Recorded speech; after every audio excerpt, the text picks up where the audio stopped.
Welcome to another episode of Rough Rants, the show where we just talk about random stuff and not a particularly smooth format. I'm your host, Preston, and today we're going to be talking about kind of a rough one. I just finished the series Happy Sugar Life. It is an anime, and judging, as you can judge from the title, it is clearly really effed up. Yeah, this one, not gonna lie, was pretty hard to get through. Not in a quality type of way. Like, honestly, the show itself was surprisingly compelling. It's just really hard to get through in terms of, like, it's super depressing. I'm not gonna go through like an episode per episode kind of thing, kind of like not with like how I'm doing the Star Trek episodes, mostly because I really don't want to, because it's again a little too depressing to do that. So I'm gonna give my general thoughts without really any spoilers, and then I'll tell you when the spoilers will come in case you want to see the series. General thoughts. Again, I actually thought it was pretty compelling of a show, which was surprising because these type of shows, it's a very nihilistic, depressing type of narrative. And a lot of these shows, if you've ever seen the animes, Gantz or Devilman Crybaby, they're also kind of in the same vein, but the problem with those shows is their plots kind of suck. They're more focused on like, hey, let's make it as depressing and dark as possible, but they don't really care about like a cohesive story. So you just kind of get exhausted, and then by the end of it you're just kind of like, yeah, that happened. Like, it was depressing, I'll give it that, but that's about it. Devilman and Crybaby, I would at least say, had the good word for it. At least it had style, I would say.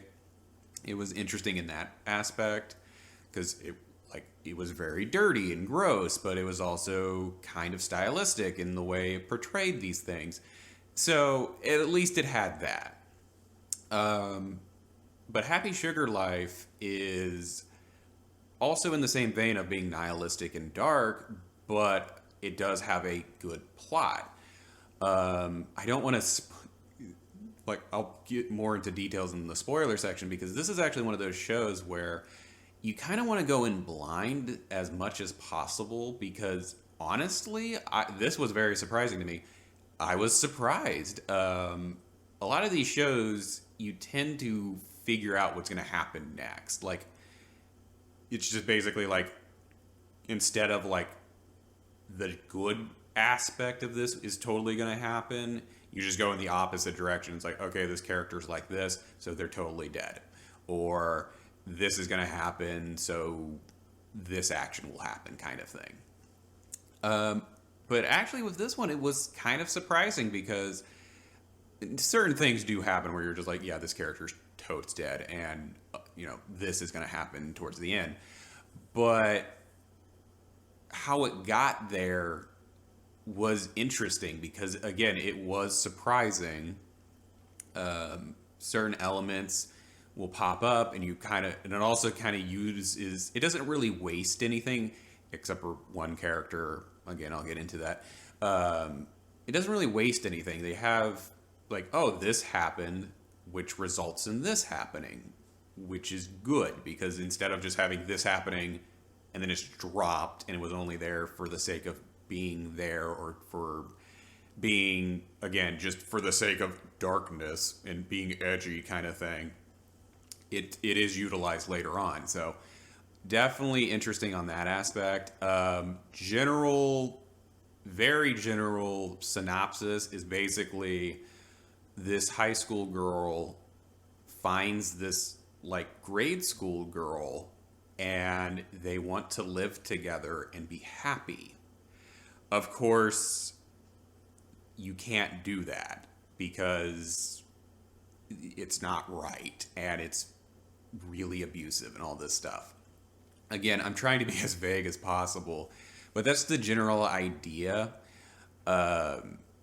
But if you are interested in it, I would definitely recommend it if you can handle these type of dark type of shows. I will give out a big trigger warning because ultimately it is about abuse, how that abuse is like a disease that infects everyone around them. And it goes over all gambits of abuse: emotional, sexual, physical, mental. Yeah, so big, hard trigger warning. If you are interested, it is at the time of this recording currently on Amazon Prime. So I would, if you are kind of interested and maybe want to see it, watch the first episode. It'll give you a good idea of what the show will be like. It does get worse from there in terms of like morality and like depravity, like not quality, but because again, as the show, it's one of those shows as it progresses, you're just kind of like, what's going to happen next? Like I gotta tune in for the next episode. So if you're interested, give it a watch. Like I said, try to go in as blind as possible. It's not a long series, it's only 12 episodes long. So, but again, I have to reiterate this. It is very dark. It's not for everyone. And big trigger warning. I wouldn't say it's as bad as like Gantz or Devilman Crybaby in terms of like what is portrayed, but it is still portrayed. So just keep that in mind. Now I'm going to go into full spoilers. So if you're not interested in listening to the spoilers or you want to come back, get off the video and then you can come back and after you watch the series. But full spoilers ahead. Now I'm going to go into the actual plot synopsis. Basically, this character, I can't remember exactly their names, but let's see here. Sato is a high school girl who, at the beginning of the show, you kind of get the gist that she's kind of looking around and she's a little easy. Like this guy walks up to her and confesses his love to her and she's just like, no, which is surprising to him because she's got this reputation. And she's with her friends and she's like saying like how she's so much in love and all this good stuff. And her friend's just like, oh, I'm so jelly, I'll have to meet him. And she's like, well, maybe.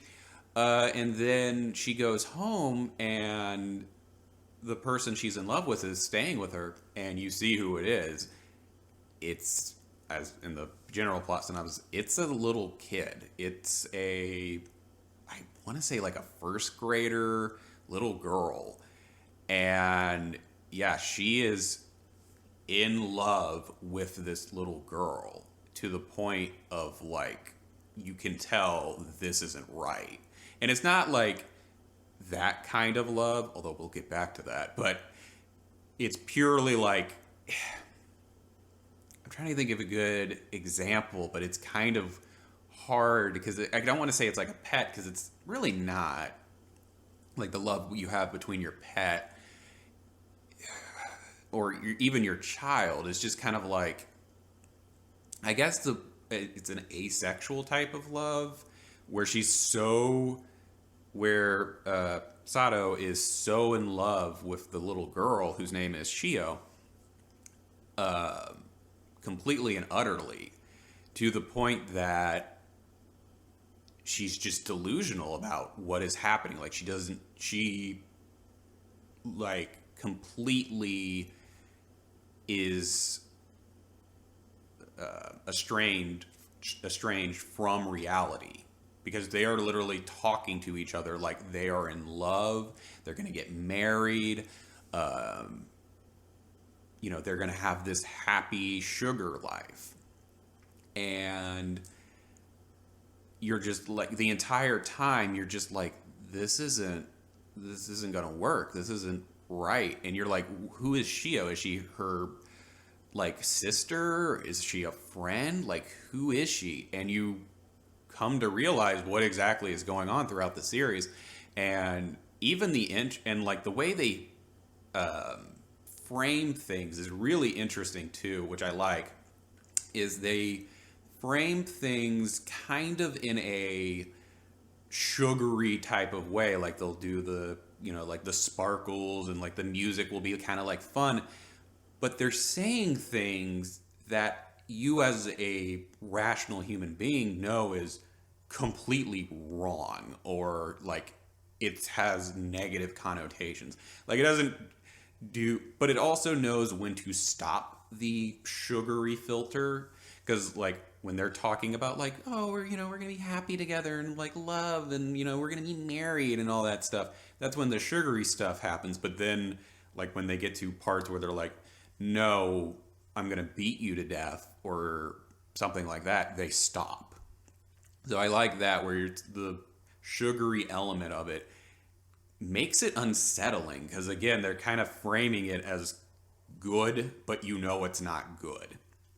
And you can even see this in the opening of the show, because the opening is it's very sweet, and you're just kind of like, yeah, it's kind of like upbeat and whatever. And then as it progresses, the music gets kind of darker a little bit, and the visuals get darker as well. Like it's very sweet at the very beginning, like it's literally like candy, and like they're hugging, like Shiho and Sato are hugging each other, and it's like, oh, it's real saccharine and whatnot.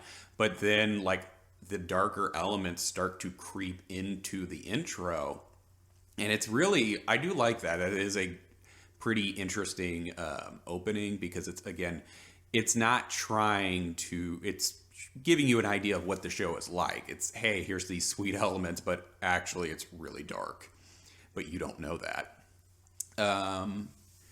But then as the show progresses, you learn more about like how they met, and who's looking for Shiho, and some other characters. And again, the main theme of the show is abuse. And if you watch the first episode, it gives you a general idea of what everything is about. Basically, in the first episode, Sato is trying to get as much work as she can and save up as much money as she can, so that way she can provide for her and Shio, so they can have a happy sugar life together. And she keeps saying happy sugar life, and you're like, why are you saying that? And then as the series and episode, even the first episode goes along, you understand what she is referring to when she says that. Basically, what ends up happening is she gets a new job, and this cute guy confesses his feelings towards her. She shuts him down, of course, but the owner, who is I wouldn't even call her middle age, she's more like late 20s, early 30s. She's the owner of the shop, and she overhears this, and right after that, Sato is starting to leave, and she sees the manager take the guy into her office, and she's just like, whatever. And she leaves, and then the following day, he's gone. You don't know where he is. And then the manager starts picking on Sato, and even some of the other employees kind of pick on her and make her do more work. And she ends up getting like a super amount of overtime. She's not being able to see Shio, but she just kind of pushes through it. And then what ends up happening is when it's time for the checks to come out, she looks at her check and it's completely wrong. Like, she worked all this overtime and she barely got paid, basically. And they go to talk, and she talks to the manager, and the manager's just like, hey, like, I don't care that your check is small. You pissed me off, and this is your punishment, and I don't care. And you think it's just going to be like the classic, like, oh, okay, Sato's just going to be like, oh, I got to put up with this, or what have you. And she'll either leave and come back later kind of thing, or she'll put up with it.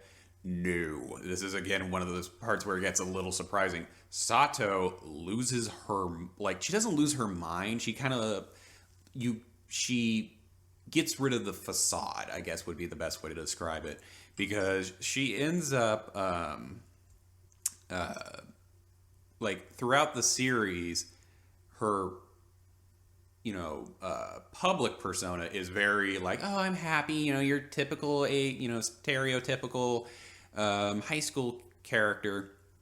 But when her happiness is threatened, she ends up dropping that facade and shows her true character, which is incredibly disturbing because she's just instantly like, yeah, no. Like when she's talking to the manager, she's just like, I don't care about what you do here as the manager. Because the manager is jealous of her because she basically wants to have everyone love her and be attracted to her.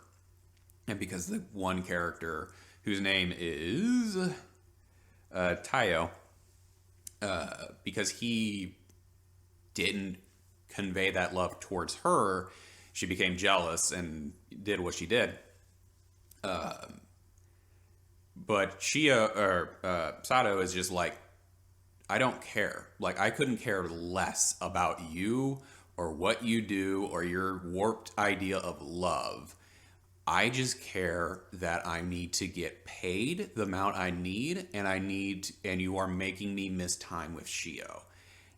And I'm not going to put up with that. And she ends up like secretly recording her as the manager confesses what she had done.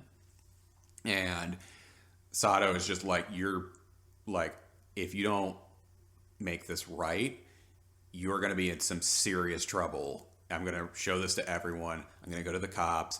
And she has this super intense look on her. And the manager's just like, oh crap, she is not to be trifled with. Like, I should not have done this. And when Sato's kind of done reprimanding her, she ends up going over to this closet and she opens up the closet and Tayo is in it. He has been kidnapped and he's been hogtied and he's just in the closet crying. And Sato is just like, hey, like, sorry. Doesn't even really, she kind of says sorry to him, but you can tell she doesn't care. She's just kind of using him as a prop to illustrate to the manager, don't mess with me. And, but yeah, so, and like when she's reprimanding the manager, she's talking about like, she has this super bitter taste in her mouth because she hates, and this goes back to why she keeps saying happy sugar life. What she's basically saying is that these adults and their warped sense of love is disgusting to her, and it's bitter, and she hates the taste because she's been experiencing it throughout her life. And when she goes back home and interacts with Shio is just in love with her, and it's pure and it's sweet. So that's why she keeps saying, this is like sugar. It's sweet. I want this in my life constantly. I don't want the bitter taste. I want sugar. I want a happy sugar life. And that's again, goes back to like the ideas of abuse, how it's like infectious, and that's kind of the running theme. But yeah, as the series progresses, you learn new characters. Tayo becomes a reoccurring character. You can very much kind of guess from what I described, but he was totally raped. And there's he comes back. Shio's brother, Asai, I think that's his name. He's looking for Shio, which is a conflict for Sato, because she doesn't want to give up Shio. There's Sato's friend, Shoka. Yeah, Shoka. Shoka. And then there's Sato's aunt. She's there. And then there's also a teacher. I'll go into a little bit more in depth with all the other characters, but there's this teacher character. I'm not even gonna bother looking up his name because he's actually the worst part of this show. He's barely in it, and he contributes nothing to the show. He's a dirtbag, like through and through, because his whole thing is he's this teacher. Everyone loves him, and they're like, "Oh, he's super hot, and he's so kind, and what have you." And of course, it turns out that he's basically using that position to get it on with his students, and he's actually like he doesn't really his motivation isn't just I want to get with my students. His motivation is like he's an adrenaline junkie who likes the danger of being caught. Like he goes after Sato, and again Sato ain't having any of it. Like she knows that he's following her, and then she confronts him about it. She gets away from him or drives him away, I guess would be a good idea. But then the following day, she shows up at his house and is in front of his family. And she's just like, "Hey, teacher, let's, hang out. Let's walk to school together." And he's freaking out because he knows that she could, bust him. And as they're walking to school, he's trying to regain control, but again, she drops the facade of the happy high school teacher and just lays it in on him, literally pushes him he falls on the ground and puts her foot right on his crotch and starts to like crush him. And she's just like, "You're not going to do anything. You're going to do what I say. And if you don't, you're going to get busted." And he knows instantly that, again, she's someone not to trifle with. But he's also like, because she's so dangerous, he gets off on it. But he's very boring. But again, he's boring. Like, he doesn't do anything. And his ultimate comeuppance, I'll come back to that. But his ultimate come up is just kind of like, wait, what? Why? But as the series progresses, you learn more and more about Sato. Turns out her aunt is like nuts. She has this definition of love, and basically her definition is everyone has their own specific type of love, and she doesn't care what form that love takes. She just wants to experience that, and that includes like being beaten and raped and all these terrible things. She doesn't care. Like when you meet her, she's covered in bandages, and the cops are coming in with her, and she's like pressing up against the cop and like telling him that you can come here anytime and give me your love, which makes the cop like, but you learn that this is kind of why Sato is kind of screwed up, because as a kid, her definition of love was from this woman who didn't care about her. You could, like, they live in squalor. Like, there's literal garbage everywhere. People are, like, the cops showed up because it smells terrible. But she doesn't care. Her whole thing is just, I want love. The aunt. The aunt wants just love, and that's it. She doesn't give a crap about anything else. And this obviously affected Sato because she has no idea of what a healthy relationship is. So when she found Shio and had this pure, no strings attached type of love, she became warped and is just like, yeah, I totally am in love with this person because it's this pure, unadulterated love. And as you progress through this series, again, the other characters are different representations of abuse. Like Tayo, he comes back, and you what ends up happening with him is because he was raped by this older woman, he has a hard time with older women. Like if they touch him or if they kind of like interact with him too much, he gets like sick because then the memory of her comes back and it warps his mind, and he ends up like going way too far in the other extreme and basically becomes a pedophile. He doesn't go completely down that road. Fortunately, we don't see that.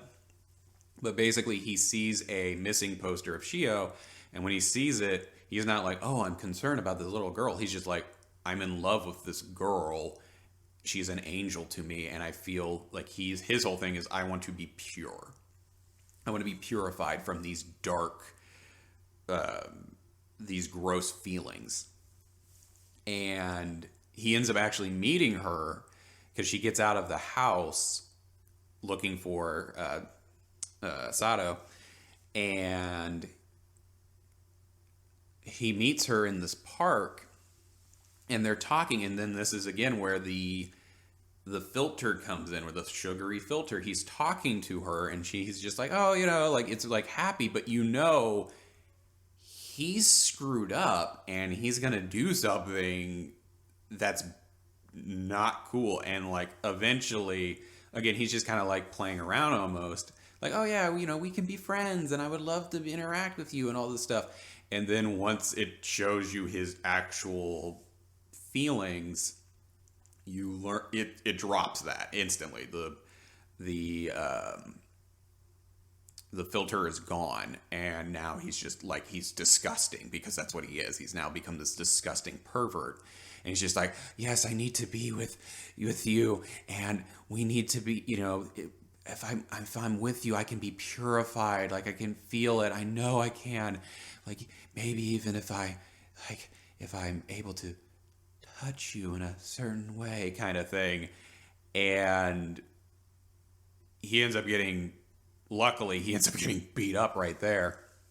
And Shio is knocked out, and then Sato comes in. Like, the people that are beating him up are these bullies that were beating up Shio's brother, Ashi. I'm sorry, Asahi. They were beating him up earlier, which again is one of those things where, like I was saying, it doesn't waste things for the most part, the show, because they were beating him up earlier at the park, and he gets saved, and this is where Sato learns of his, like, who he is and what he's trying to do, and she actually almost kills him, but ends up not, because it's in too much of a public area. But she's like, "I need to get rid of." She doesn't even call him. She calls him a thing. He's just like, "This thing is gonna ruin my happy sugar life, and I gotta get rid of him." But he goes, and Tayo is in the park, and then Tayo's in the park where he got beat up, where Asai got beat up. So it makes sense that those guys would still be there, and they beat the crap out of him, and they're about to... You're not really sure what they're going to do with Shio. Like, they're just kind of like, "Oh, what do you think we should do with her?" And they're thinking about, like, turning her into the police, and maybe they'll get, like, a reward kind of thing. But then that's when Sato shows up, and she's just like, "Hey, guys, you want to party with me?" And you know something bad is about to happen. You're like, "What's going to happen?" Yeah, she kills them. Brutally. We don't see it, but then, like, the next episode's like, they have to go home, like, go straight home, because there's been reports of a murder, and it turns out, like, it happened in a park, and 2 guys had their eyes ripped out. So I wonder who did that. But yeah, it's really dark, but again, like, it doesn't waste things. And again, you learn more about the characters. Basically, what happened with Asai is he had a super abusive father who would constantly beat him and his mother. and the mother took Shio and left, but she left Asai, and so he was left alone with his dad, and he kept getting beaten up, and even got his fingernails ripped off, and he's just like, I gotta wait until he dies, and then once he dies, me, Shio, and my mom can be together, and we can be happy. And he does end up dying. Like, he just falls over dead one day, and he's just like, yeah, now I can go live with my family. So he goes, tries to find his family. He does find his mom, but the mom is alone. She's just like, yeah, I'm not with Shio anymore. And now that's why he's looking for her. So, and then you also see like bits and pieces of like his dad starting to leak through. Like, he's so hell-bent on finding Shiho that he doesn't care about anyone else. He doesn't really even care about himself. He's homeless and he's barely eating. And Sato's friend, Shoko, she ends up helping him out. And as it progresses, like, Tayo gets also wind of where Shio is, gets information, but he wants Shio for himself. So what ends up happening is he kind of formed a alliance with Sato to get rid of Asai, so that way he's not snooping around. But it doesn't work out for him, of course. What ends up happening is Asai is able to see through his lies, and what ends up happening is he ends up torturing Tayo. He ends up torturing Tayo the same way that his father did. Like, in Tayo even kind of looks at him and sees him similar to the same way that Asai saw his father, which was this disgusting monster, basically. So that's kind of leaking through. And what ends up happening is, again, you're not 100% sure what's going to happen.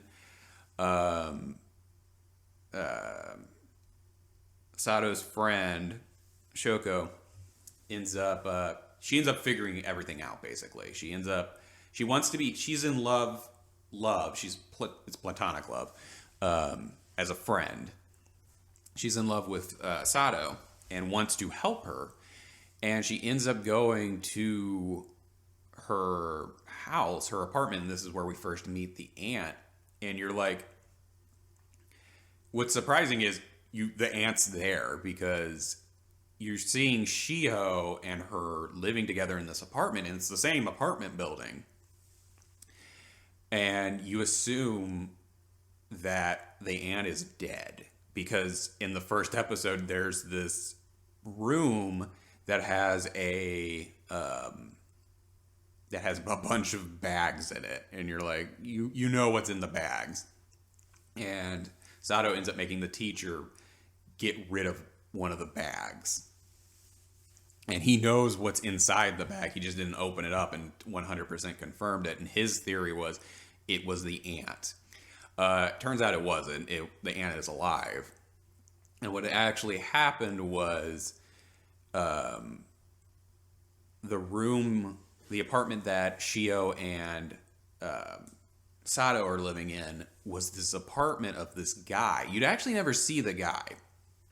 It does a flashback episode where it's the point of view of the guy, and you can't even understand what he's saying. Like, it's just literally like, whenever he talks, it just goes to this audio screen, and then it's just like, like that. So you have no idea who this guy is, but you can only learn it from like context clues. Basically, he is like this artist who ran into Sato outside in the rain, and they went up to his apartment, and she kind of cleaned herself up, and then she's just like, hey, do you want me to repay you with sex? And he's just like, no, I don't want that, but I want you, if you're going to repay me, be my model. So he paints her, and she finds it weird, but she's just like, whatever, I don't care. And she's getting painted, and you see his thoughts eventually. And what he's really likes about Sato is she seems incomplete. Like she's not whole. Like she's just like very listless, kind of. And as the episode progresses, um, at the end of it, she ends up showing up with Shio and is just like, "Hey, can you help me with her?" And he's like, "Yeah, sure." And she's seeing her, and as he's seeing her, he's noticing that she's not incomplete. She seems more whole and, I guess a good word for it would be like engaged, more alive. And he doesn't like that because what drew him to her was that she was listless and incomplete. And he tries to kill Shiho, but yeah, it didn't work out for him. He ends up getting murdered. He gets murdered, and yeah, and they end up taking his apartment and and and they're living there, which again is one of those surprising elements. And as the series progresses, we just again learn more and more stuff. And Shoko goes to the aunt's house with Sato, and they're talking, and they go out, and Shoko wants to be like her support, Sato's support, and she's like, "Hey, I am here for you. I love you. We're best friends. All of this stuff." And when Sato brings up her aunt, she's like, "Hey, what do you think of this aunt? Can you still help me, even though you've seen her? Because the aunt's crazy. Like, you can tell she's insane with how she talks and how she lives and how she interacted with the cop." And unfortunately, Shoko buckles for a second. She's just like, I don't know what to say. She doesn't say anything. And Sato's just like, "Oh, well, I guess you're just like everyone else." And she leaves. And she just kind of puts on the facade again and goes like, "All right, like, I'll see you at work. Bye." She leaves, and Shoko is, upset at herself because she wanted to be that friend, but unfortunately she just couldn't be in that moment. And she ends up helping out the brother, Asai, and she ends up finding Shio and Sato. Like, she was able to locate them and even takes a picture of them. And this is actually probably the most disturbing episode, because what ends up happening is Sato grabs her, drags her into the apartment, and you don't hear any audio. Like, not any audio. You don't hear their voices. Like, it's playing this, like, the end credit song, and it's like really chipper kind of. And it's kind of doing this like voiceover of like this story of a bird who's trying to get its voice heard. And while it's showing them, and it's like, again, context clues of them arguing with each other. Like, you can tell that Sato does not care. Shoko is trying her hardest to convey that she's there for her, and she's going to do whatever she can. And the entire time I'm just like, oh, she's totally dead. But then, like, it gets surprised. Here's the surprise. She ends up leaving. She ends up giving Sato her phone. And she's just like, you can tell it was basically like, I'm going to help you out. We're going to get through this together. Here's my phone, so that way you can trust me. And then she starts to leave, and you're just like, oh, I didn't see that. And then it cuts to black, and you're like, oh, I guess that's the end of the episode. And then there's another surprise. The other surprise is it cuts back from black. And Sato grabs her, puts her hand over her mouth, and is just like, yeah, no, I can't trust you. Like, you walked away. How could I ever trust you with this? You're just like everyone else. And she pulls out a knife and she's just like, I wish we could have been like this, but you're just like everyone else and you're a rotten adult basically, and you're just going to turn me in and take away my happy sugar life. And Shoko is just like going like, her mouth is muffled and she's just, you can tell she's just like panicking like crazy. And then Sato stabs her right in the neck. And what is so disturbing about this is like there's no sound and you see the blood coming out. And a lot of times in like TV shows, especially animes, it's like once you stab someone in the throat, basically, like in the neck, they die instantly. Like they just like you stab their off button, which is always kind of annoying. Or like it cuts to black. It's like, oh, they stabbed, and then it's cut to black, and then it's over. No, this one like kind of conveys it like how it would actually go. And again, it's pretty disturbing because there's no sound, and as she gets stabbed, she's not instantly dead. She's like clawing at her hand, trying to get her off of her. And the blood is slowly trickling down. There's a lot of it, but it's still going slowly. And she's just struggling. And then she is dead. And again, it doesn't like cut to black. It just shows her and her eyes are still open. And it's like a doll's eye. There is no life in them. And it's just like, wow, that was a bit much. So that happens, and you're just like, oh. And she does this basically in front of Shio. So Shio is now completely aware of how dangerous Sato is. And Sato tries to basically go back to how it was, but of course you can't do that. And Shio rightfully gets mad at her, going basically like, you're treating me like essentially a doll that is just there to make you happy. I'm not a person. I can't help you in any way. I am just here to be a doll that makes you happy. And this kind of breaks Sato a little bit. She's just like, oh God, like I'm going to lose Shio. But Shio comes back out and tells her like, no, I want to make you happy, but I want to make you happy by my own strength, like actively. And again, she knows that she's a murderer, but she doesn't care. And so this causes Sato to be like, all right, we got to figure out a way. We got to start a new life, essentially. We got to leave this. We got to leave this place. And it ends with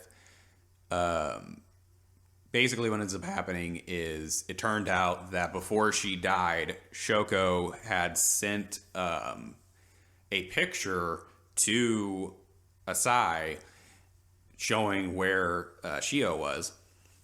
And Tayo also is aware of where she is and ends up getting her address, getting Sato's address to find her. So everything's converging.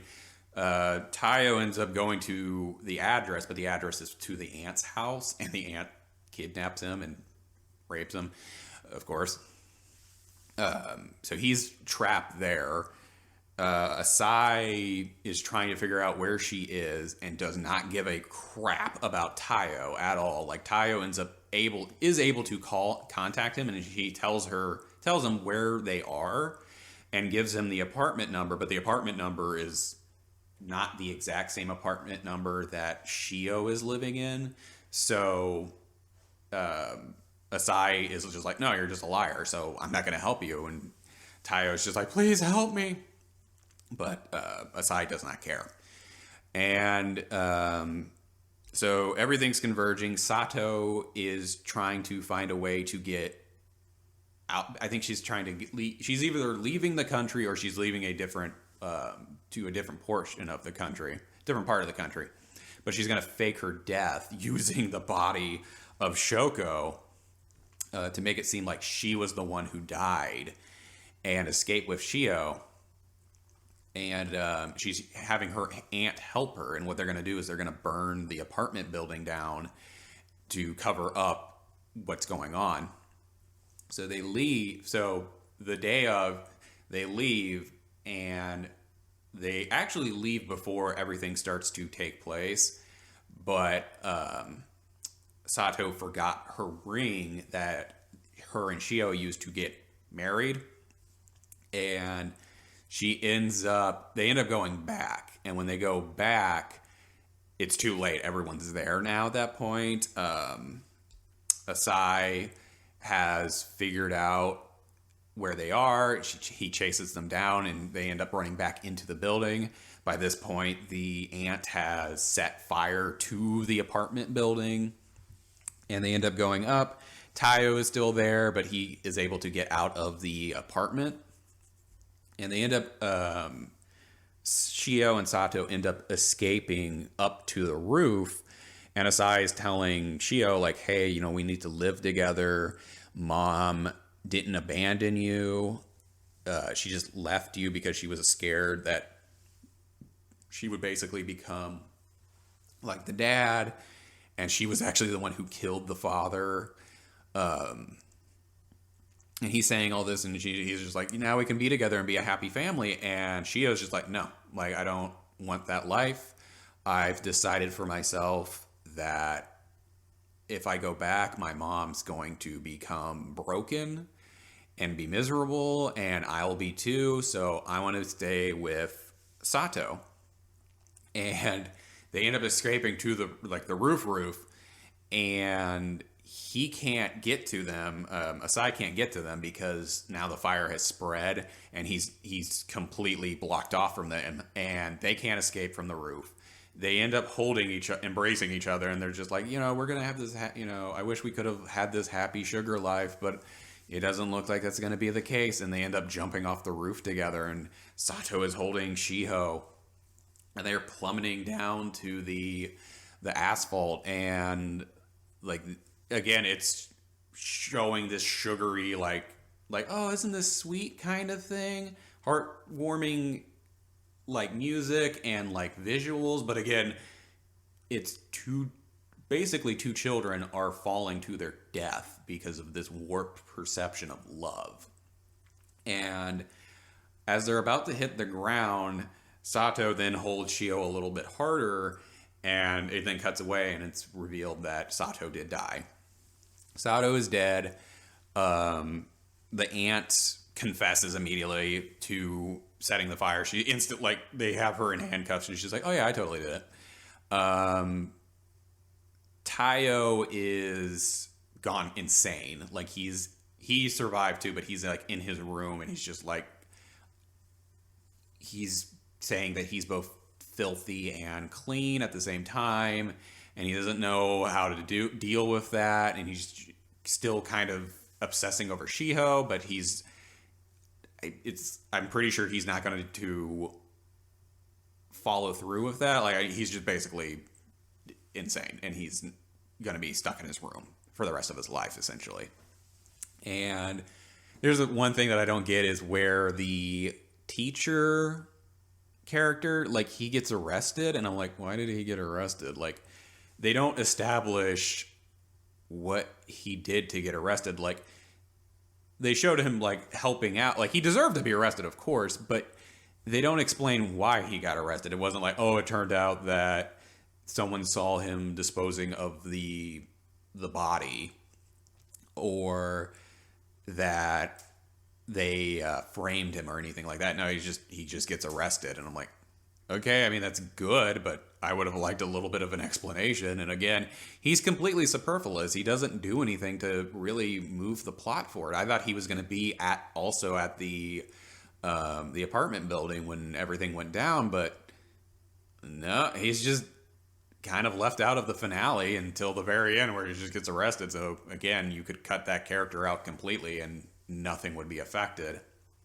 And then it's revealed that Shio did survive, and her brother, Sai, is coming to visit her at the hospital, and he's like, oh, now we can be happy and live together, and like, I'm going to be here with you forever. And Shio turns to him, and it's just like, no, I don't want that. I already had my true love in my life, and she died, and she's going to be a part of me forever. So I'm going to have a happy sugar life for the rest of my life because of this. And of course, he's just like, he breaks down, And she's just kind of, again, like you can see that she's just completely cut herself off from reality. And she's just together with Sato together in her mind. And she's going to experience her happy sugar life. And that's how the series ends. Like I said, this one is very, if you saw it before the spoilers, like I said, I kind of jumped around a lot, but to make it a little bit more coherent in structure, make it a little bit more of a coherent structure. But, yeah, no, this show was, again, it's pretty compelling. I was actually surprised. And I'm not going to say you feel sorry for some of these characters. Like, some of them you do, like, definitely a sigh. Like, you feel bad for him. Like, yeah, he starts to become kind of like his dad to a degree, but he doesn't go full-blown evil jackass. He's an abuse victim, so you feel sorry for him, and you understand and you pity Tayo. Like, his actions are still deplorable. Like, he's still a piece of crap.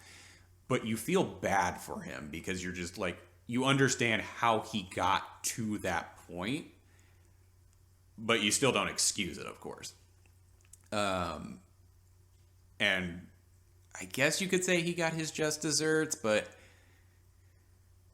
I don't know. I think I would have rather see him like get hospitalization, because there's actually a scene where he recognizes what he is doing is wrong and he's going to help Shio, but then he gets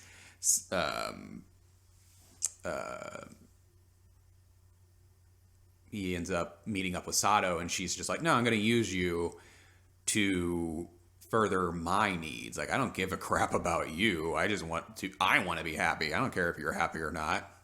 And she ends up basically dragging him back into that mindset. So again, you pity him, but he's still disgusting, and yeah.